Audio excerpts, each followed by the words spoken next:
86 is an underrated anime. This article contains major spoilers. I highly recommend this anime watching it overall before reading ahead. I recently studied upon an anime that first aired in 2021 by the name of 86. 86 is a 26 episode anime. This anime, though there is potential for a continuation. It's a mech drama and military anime that takes place in the future as stellar years of future stellar years of 2148. 48 to 2150. It follows the main characters, Valinas Malaise and the Republic of Mongolia commander who was tasked with managing the Spearhead Squadron out on a battlefield. The squadron is composed of soldiers who are called the 86. They're a segregated group of people who are sent to die in the war against the Legion, an army of machines. The leader of the squadron is the other main character, Shinen Nozen, is often referred to as the Undertaker or Reaper. The anime ventures into many heavy topics in a cohesive way, confronting ideas like discrimination and the brutality of war. At first glance, this anime seems like a typical mech action anime. It's a genre I haven't watched more of. It's a genre I haven't watched more of, but it humanizes the 86, and you feel their pain as they continue to lose friends. It's an emotional experience that I haven't felt from an anime in a while. In this article, I will dive into the story and explain why it's underrated. The story follows our aforementioned main characters. Lena believes the 86 are people and should be treated with as much and such. Instead of being sent to fight in their war for them, she works as the handler, a commander who remotely controls the squad they're assigned to. She's the only handler who doesn't berate or belittle the 86, something the 86 isn't used to and don't respond favorably to. She prevails, wanting to be courageous and fight with them. That is her character arc through the anime, and she openly stands against the mistreatment of the 86 and wants to do more for them. Shin, called the Reaper. When a soldier falls, he takes them out of their misery and takes them out of their juggernaut, their war machines. They all believe Shin will take them to their final resting place so that they're all together.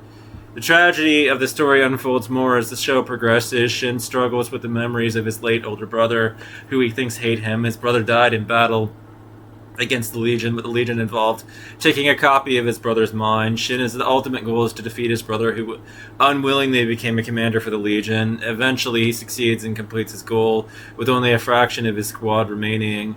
During this, Lena finds out that when the 86 is assigned to the Spearhead Squadron, they're being sent on a suicide mission because the Republic doesn't want any of them to survive. However, Shin and the remaining 5 survive. She spends most of the anime believing them to be dead and using their sacrifice to continue on. Her new mission is to keep the Spearhead's crew alive. The remaining 5 were rescued by the neighboring nation of Giad, where the president takes them as his own adopted children. He wants them to lead a war-free life, living with a young girl named Frederica, who is the princess of the fallen Legion nation. After some time, though, they're clearly unsatisfied conditioned to be soldiers, so they enlist in the army to press on. The climax of the anime was released when a large army is led by the distant relative of Shin named Kira. Frederica was close to Kiri and wanted Shin's help to defeat him, to let him rest, and as he met a similar fate to his brother. The 86 crew led what everyone believes to be a suicide mission, but they're willing to go. They defeat Kiri, but Shin, feeling he has no reason to live, wants this battle to kill him. A sudden foe appears as he begs to kill him, but quickly is taken out by missiles that Lena sent. Shin is in shock as he realizes the commander standing before him outside his machine is their old handler, who they all became fond of. He almost leaves, but decides that he wants to officially meet her in battle conditions. Shortly before this big battle, the Republic of San Magnolia falls. This left Shin to believe Lena was dead, as well as before she showed up. And the final episode wraps things up when 5 members of the original 86 crew are waiting for Lena as she visits the memorial for all the other fallen original Spearhead group. Shin introduces himself to Lena, who breaks down in tears as she realizes the 5 lived. After all this time, the seasons end with them looking ahead to the fight in the Legion, finally all united. The show explores a lot of important themes: the discrimination against other people, the people of San Mongolia called the Alba, who all have white hair and blue eyes. They detest the 86 and who have a variety of features they deem undesirable. It's a fictional world, but a real look at how some nations still treat people in reality. Shin's struggles with having a sense of purpose, especially after he has finally laid to his brother to rest. His reputation follows him into the new military. When people don't understand him, near the end, he is fully willing and wanting to die, feeling he has nothing left to live for. It's only the presence of Lena and realizing that she lived all this time that reignites passion in him. Some tragic subplots occur in this one of the remaining 86, Anju.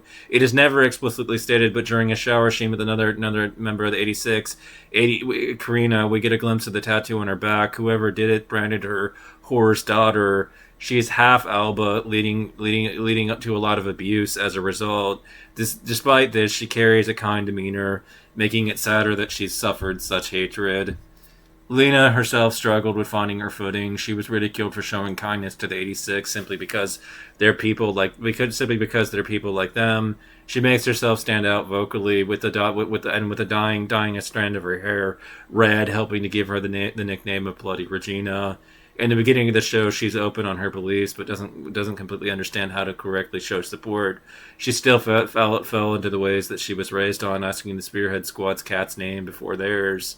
It's great to see her change throughout the show and show real solidarity and strength that the 86 believed she had. She followed them onto the battlefield like she said she would, but she believed that she would be dead. They would all be dead when she finally caught up. It's a beautiful moment when she realizes that some survived and become one unit together. 86 is an amazing and underrated enemy from start to finish.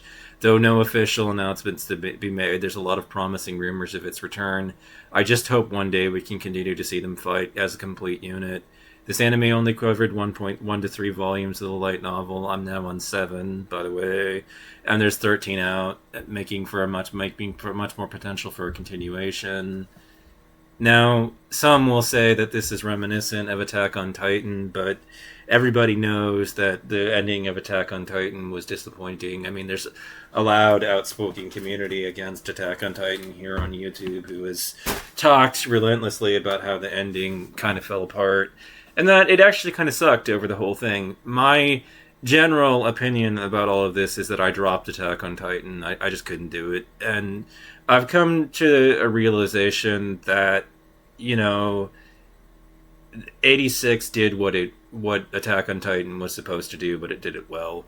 It succeeded on getting you to connect with the characters, to resonate with them and their struggles, to connect with them emotionally, to feel that deep well of emotion towards the Spearhead Squadron. I mean, we don't just see them in combat, we see their normal, ordinary lives over the series, and you begin, that wall starts to break down where you start to fully humanize them as a viewer. You start to get curious about their lives and everything else. You start to wonder about them, and it's a truly beautiful experience, and it's really unfortunate that we have here in this corner of the web some unappreciated, spoiled, rotten brats who like to shit on everything good. 86 was good.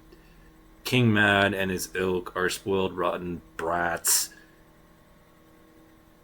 They're contrarian brats who get off on, upsetting people by crapping on their favorite enemies. You should not listen to him. You should develop your own opinions about things and perspectives and ignore the noise of the haters here on YouTube.